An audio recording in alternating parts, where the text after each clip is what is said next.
Hello friends, स्वागत है आपका मेरे यूट्यूब चैनल स्टडी VNS2 में। क्लास 10th के फिजिक्स के का ये थर्ड लेक्चर है। इसमें मैं आप लोगों को जो टॉपिक पढ़ाने जा रहा हूँ वो है दर्पण की वक्रता त्रिज्या तथा फोकस दूरी में संबंध, और इसके बाद मैं बताऊंगा दर्पणों से, गोली दर्पणों से प्रकाश का परावर्तन के कुछ नियम हैं, ठीक है, जिससे प्रतिबिंब बनने के कुछ नियम हैं।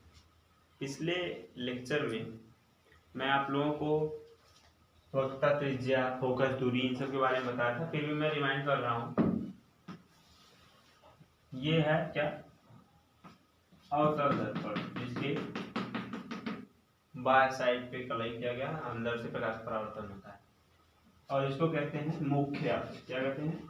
मुख्य अक्ष।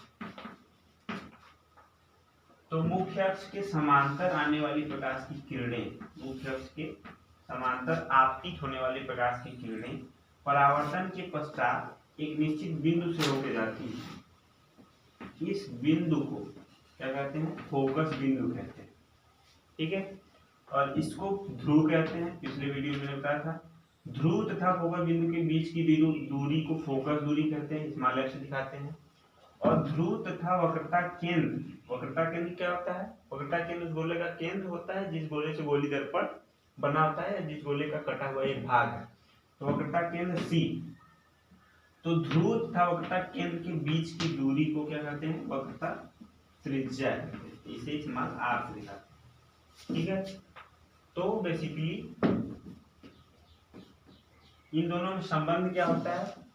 इन दोनों में संबंध होता है F बराबर r/2, या लिख सकते हैं r बराबर 2f।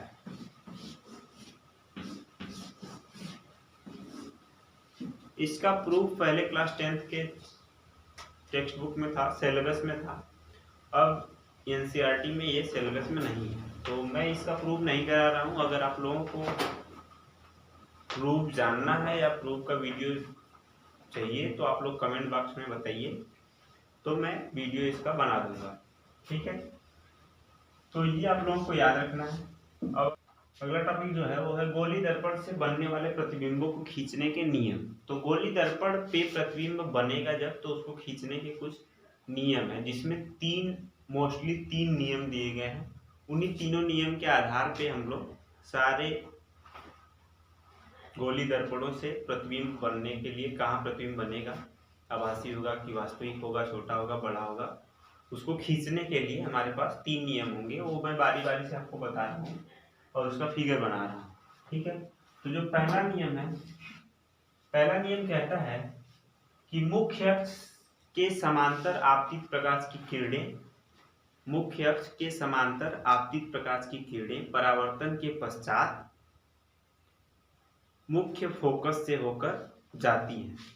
जैसे अगर अवतल दर्पण हम बनाएं तो ये होगा ऐसे अवतल दर्पण। अगर उत्तल दर्पण भी बनाना है तो यहाँ पे हमें उत्तल दर्पण भी बनाना, ठीक है। आप लोग पिछले वीडियो में बताया था अवतल दर्पण क्या होता है। अवतल दर्पण, इसमें इधर कलई की गई होगी, और ये है उत्तल दर्पण जिसमें इनर साइड कलई की गई होगी, बोलते हैं उत्तल दर्पण, ठीक है। ये है मुख्य अक्ष। पहला नियम मैंने बताया, मुख्य अक्ष के समांतर आपतित प्रकाश की किरणें, मुख्य अक्ष के समांतर आपतित प्रकाश की किरणें परावर्तन के पश्चात मुख्य फोकस से होकर जाती हैं, या से होकर जाती हुई प्रतीत होती हैं। तो इसमें मुख्य फोकस ये है, यहां से होकर प्रकाश की किरण परावर्तित होगी। इसमें मुख्य फोकस यहाँ होगा, यहाँ वक्रता त्रिज्या, वक्रता केंद्र यहाँ होगा, वक्रता त्रिज्या ये होगी। तो मुख्य फोकस से होकर जाता हुआ प्रतीत होगा, क्योंकि इस पे परावर्तन होने के बाद ये प्रकाश की किरण इधर जाएगी और ये फोकस से होकर जाता हुआ प्रतीत होगा, ठीक है। तो आप लोग नोट कर सकते हैं, मुख्य अक्ष के समांतर आपतित प्रकाश की किरण परावर्तन के पश्चात मुख्य फोकस से होकर जाती है। ये था पहला नियम। दूसरा, दूसरा नियम कहता है मुख्य फोकस से होकर आपतित प्रकाश की किरण परावर्तन के पश्चात गोली दर्पण के मुख्य अक्ष के समांतर होकर जाती है, या कह सकते हैं मुख्य फोकस से होकर आपतित होने वाली प्रकाश की किरणें परावर्तन के पश्चात मुख्य अक्ष के समांतर होकर जाती हैं।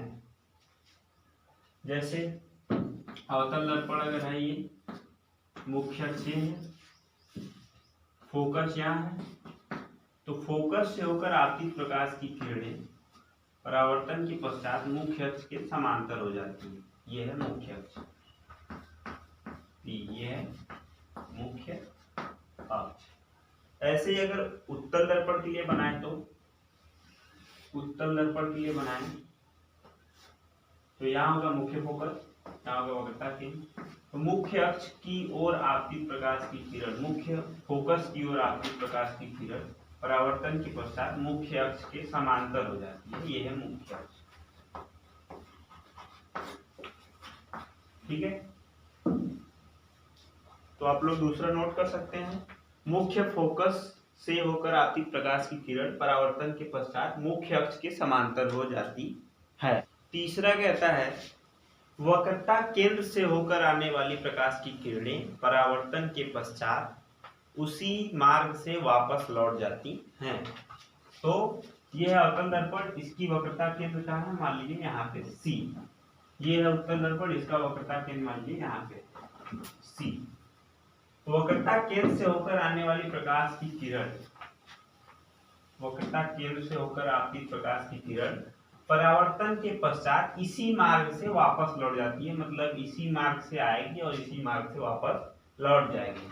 इसमें भी होगा वक्रता केंद्र की ओर आपतित प्रकाश की किरण इसकी ओर आपतित होती हुई प्रतीत हो रही है, उसी मार्ग में वापस लौट जाएगी, उसी मार्ग से वापस लौट जाएगी।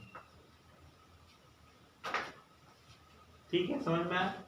थर्ड, ये तीनों नियम आप लोगों को याद रखने होंगे, क्योंकि मैं अपने अगले लेक्चर में प्रतिबिंब कैसे बनते हैं, अवतल दर्पण द्वारा प्रतिबिंब कैसे बनते हैं और उत्तल दर्पण द्वारा प्रतिबिंब कैसे बनते हैं, वो मैं आपको अगले वीडियो में, अगले लेक्चर में बताऊंगा।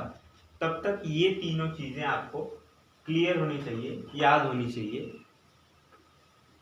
ठीक है, तो इस लेक्चर में इतना ही। अगर आपको कोई भी प्रॉब्लम हो तो कमेंट बॉक्स में हमसे जरूर पूछिए, डाउट क्लियर रखिए, तभी आप लोगों को समझ में आएगा और फिजिक्स आगे अच्छी लगेगी।